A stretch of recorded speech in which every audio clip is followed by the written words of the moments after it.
This is Democracy Now!, democracynow.org, The War and Peace Report. I'm Amy Goodman as we continue today's show in Memphis, Tennessee. Again, on Thursday, 5 fired police officers have been arrested and charged with murder and kidnapping in the fatal beating of Tyre Nichols, a 29-year-old African-American man who weighed barely 150 pounds. He died on January 10th of kidney failure and cardiac arrest, 3 days after his violent arrest following a traffic stop just blocks from his home. His family shared a shocking photo of Tyre from his hospital bed shortly before he died. He was violently bruised and on a breathing tube. The family wanted everyone to see that photograph. Earlier today, the Memphis police chief, C.J. Davis, told CNN that she actually did not see evidence. Police even had a legitimate reason to stop Nichols' car. He was a father of a young son, an amateur photographer, longtime skateboarder, worked at FedEx for the past 9 months. We're joined right now by Tyre's mom. By Tyre's mother, RowVaughn Wells, and his stepfather, Rodney Wells, as well as the family's attorney, Ben Crump. Our deepest, deepest condolences to you. RowVaughn, we have seen you trying to be a part of these news conferences as you break down. Have you seen, and I can't even imagine what this is like, to watch the video of your son, his last words crying out for you? Well, actually, I haven't seen the video. I saw what the police officers did to my son when I seen him in the hospital. I don't need to see them do it. I saw the end results. Mr. Wells saw the video. Miss Wells could not. After the first moments, she left the room. She couldn't take it because that was her baby. If, Rodney Wells, you could tell us what you saw. This is what the world will see today at 6 your time, Memphis time, this video. I'm so sorry you had to witness this. Of course, not as sorry as for what actually it shows, the death of your son. What I saw was the police brutalizing my son. They didn't have to do that. He didn't deserve that. He was a very, very good kid, and I didn't understand why they had to beat him the way that they did. It was just very, very horrific. I'm glad my wife didn't see it because she didn't deserve to see that either. It was just troubling. Tyre was just a few blocks from his home? No, he was a few houses from the home. He was about 80 feet from his house. And it makes sense why his last words on this earth is he's yelling out for his mother, gut-wrenching cries for his mother.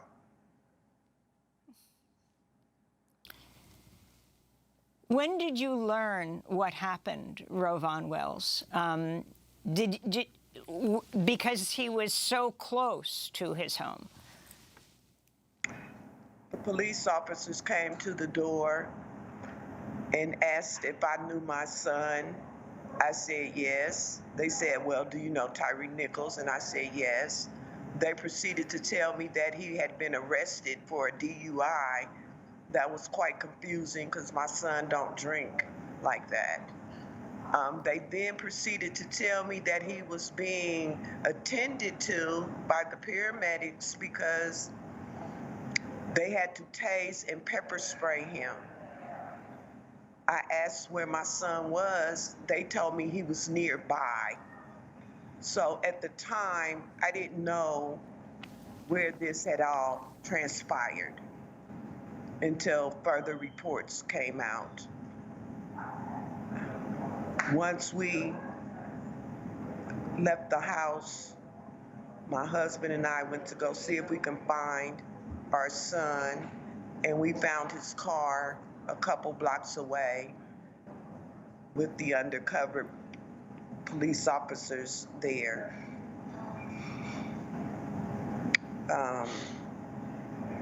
We got a call from the physician telling me to come to the hospital. About 4 in the morning. Yes, around 4 in the morning, I got a call from the physician telling me to get to the hospital quickly. My son had went into cardiac arrest and his kidneys were failing. I didn't understand that because they only told me he was pepper sprayed and tased. But when we got to the hospital, the picture that everybody sees, that's what we saw.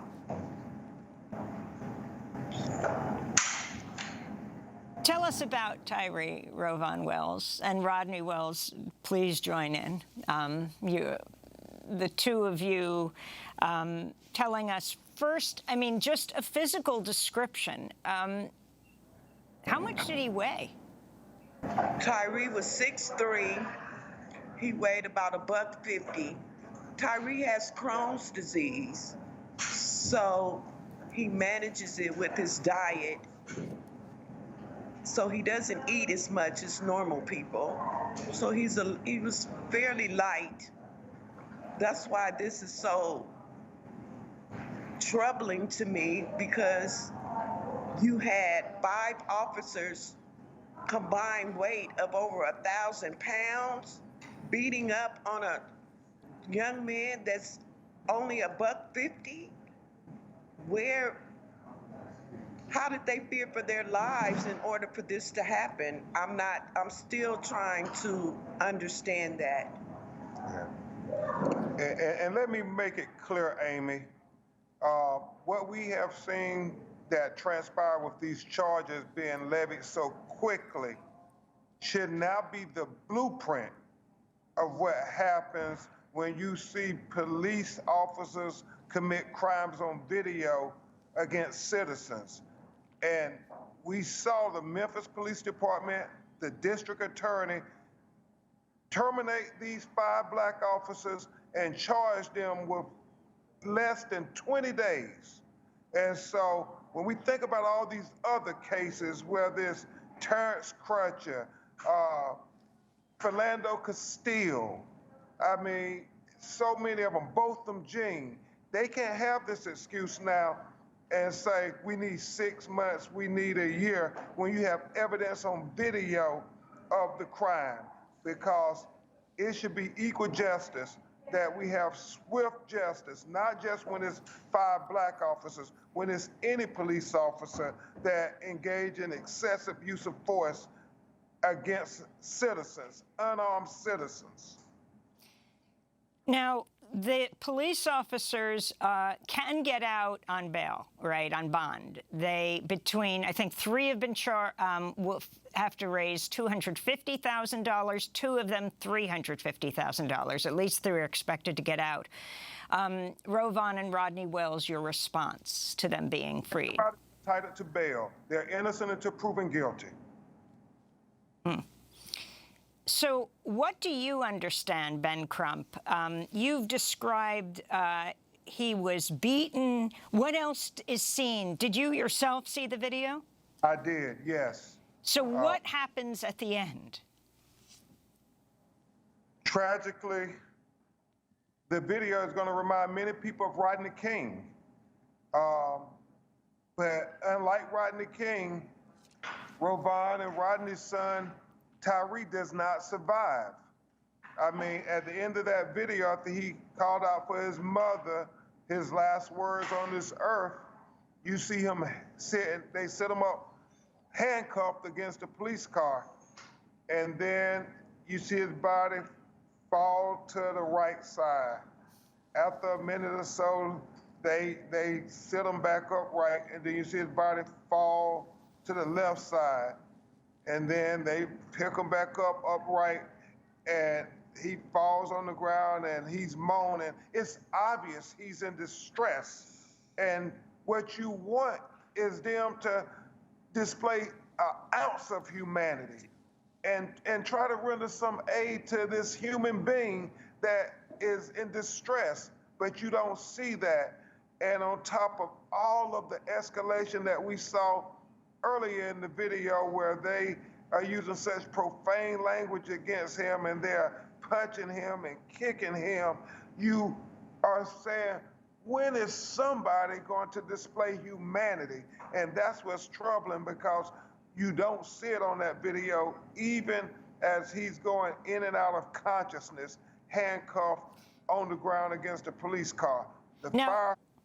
Now, two fire department employees have also been relieved of duty. The 5 cops have been fired and jailed now. But do you know what role they played? Well, based on what Mr. Wells and I and all the other people who watched the video, we saw that these fire department officials came on the scene, and for several minutes, they're just standing around too talking while Tyre is in obvious distress. When you watch this video, you're gonna be able to see that he needs medical attention and nobody is trying to render aid. And I believe that is why these fire department officials are also being investigated in this matter. They did not do what they were supposed to do, in the sense that they were supposed to be first responders that responds first to a person's health and welfare. RowVaughn and Rodney Wells, you were with your son in the hospital as he hovered between life and death for 3 days, died on January 10th. This is 2 weeks later. RowVaughn Wells, you have said that police tried to cover this up. Can you explain how you feel they did this? I'm just going to say this. From the initial time that they came to my door and the things that they were saying, and then the information that I am receiving, I feel like they tried to start covering it up when they came to my door. And that's just from the information that I am receiving right now and the initial contact with the police when they came to my door. Yes. And Tyre has a 4-year-old son. Tell us more about who he was, about his skateboarding prowess, working at FedEx, coming home for lunch each day to you. Just talk about how you want us to remember him. I want you to remember Tyre. Tyre was different.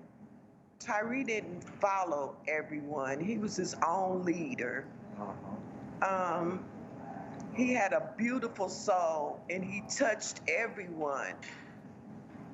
The boy smiled all the time. He loved his mother's cooking. He loved his son. That's why he came to Memphis in the first place, to be with his mom, build a better life for him and his son. But Memphis took my son away from me. I have nothing. Tyre had a tattoo of you on his arm? He had my name on a tattoo of my name on his arm. Now, when this video is released, it will be shown, and I'm asking you for direction now, the two of you, Rodney and RowVaughn Wells. Do you want us to show it, the video of your son's, of the beating of your son? Yes, we do want you to show the video, but at that same respect, we want protesters to do it peacefully. We don't need riots or looting. That's not going to bring our son back. That's not what he stood for. He's a peaceful person, and we're a peaceful family.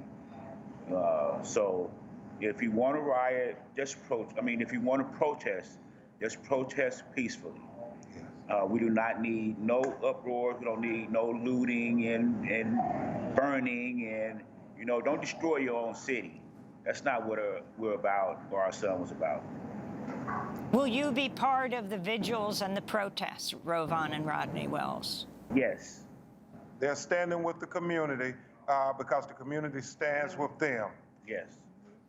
And what is your message to the local officials? I mean, many of them, including the police chief, C.J. Davis, an African-American woman, has said that what took place was heinous. She also set up the Scorpion unit, of which these 5 police officers were a part. She said to deal with violence in the community. Your message to them right now, and to President Biden as well, who also spoke about the killing of Tyre Nichols. Well, we say thank you to the police chief, Davis. When she first encountered the family, she told Miss Wells and Mr. Wells she was not engaging them just as a chief, but she was engaging them as a mother of black children, and that her heart breaks for them. And she wasn't proud of anything she saw in that video by these officers. So we're thankful to them. We thank President Biden for his comments that this family deserves justice, just as all Americans do. And we are very grateful to everybody who has demonstrated the respect and dignity for Tyre Nichols' life that those police officers did not do on January 7th. And so we thank you, Amy, for covering this important matter, and we're going to let the family continue to prepare for the day. Thank you. And RowVaughn and Rodney Wells, again, our deepest condolences. And Ben, if you have 1 minute, I wanted to ask you about another case. It's hard to believe at this moment that you're dealing with, and that is Patrice Culler's cousin, Keenan Anderson, who also stopped at a traffic stop in Los Angeles. Yeah, it seems to be, no matter what, when it's a person of color, that they do the most. I mean, he's handcuffed and they still tase him 6 or 7 times within 42 seconds. We believe causing his heart to be electrocuted. And he was a 31-year-old teacher. I mean, it's just so heartbreaking, all these tragedies. And you had some minority officers involved in that tragedy in Los Angeles, which underscores, Amy, what I've said recently dealing with these officers who killed Tyre Nichols, who were all African-American. What I have learned in my almost 25 years of doing civil rights law all across America, that it is not the race of the police officers that are the determining factor whether they're going to engage in excessive use of force, but it is the race of the citizen. And oftentimes it is black citizens and brown citizens who get the brunt of police brutality. We don't see videos of our white brothers and sisters who are unarmed being levied with this type of excessive force that you're going to see from RowVaughn and Rodney's son. You don't have this type of brutality against white citizens, what you see on Keenan Anderson in Los Angeles for a traffic interaction where they end up dead. You just don't see that in America. And so this is a blueprint, Amy Goodman, that now, what we saw them do in Memphis with the termination of these 5 black officers and charging them in less than 20 days based on the crimes they witnessed on that video, it should happen everywhere for all these cases that we've talked so much about, whether it's Botham Jean in Dallas, Texas, whether it's Terrence Crutcher in Tulsa, Oklahoma, whether it's Philando Castile in Minneapolis, Minnesota, whether it's Pamela Turner in Houston, Texas. All of them deserve swift justice, and it should not matter if the officers are white or black. But we saw how swiftly justice can happen because how they charged these 5 black officers. I'm just wondering if RowVaughn wants to see RowVaughn Wells, if you want to see Memphis officialdom marching with you, the police chief, the mayor, the FBI, the Justice Department, if you want to see President Biden marching with you. Everybody standing up for justice. We want everybody standing up for justice, Amy. Thank you. Thank you so much. And Ben, one last question, because you're maybe about to bring a lawsuit in Florida around Black Studies AP course being banned by Governor DeSantis. One of the issues he raises is that issues like police brutality cast aspersions on police, that he doesn't want to see Black Lives Matter subjects raised in high schools. You held a news conference in your hometown of Tallahassee. Can you talk about that and how that links into this larger story? Well, obviously, it has a profound effect on police interaction with citizens from the Black community. And we have to talk about the history of America, all the history. We can't have them do a watered-down version of history. Our children, Black children, white children, Hispanic children, everybody needs to learn all history and learn that there's value in all our history and culture, and especially African-American history. And so that's why we gave notice of intent to sue Governor Ron DeSantis of Florida if he tries to prohibit African-American advanced placement courses being taught in the state of Florida, because our children have to understand from the beginning that Black history is American history.